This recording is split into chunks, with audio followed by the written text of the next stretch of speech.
सुकवायचं ठरवलं असतं तर देवाला काय अवघड होतं? काही अवघड नव्हतं. सुकवले नाही, हातावर झेलले नाही, डायरेक्ट हृदयावर झेलले. म्हणून या चरणाची महिमा अशी आहे की भगवान विष्णू ज्याला हृदयावर वाहतो, हृदय श्रीवत्सलांचन मिरवी भक्ताचे भूषण, नाही तयाचा शीन सुख धरिले लाथेचे. ही या चरणाची महिमा.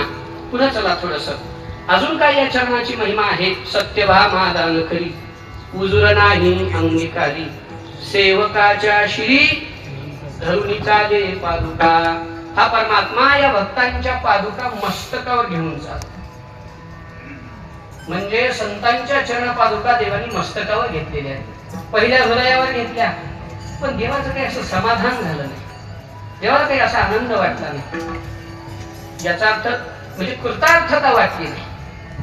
म्हणजे बरं ठीक आहे, मग मस्तकावर नारायणांच्या पादुका घेतल्या,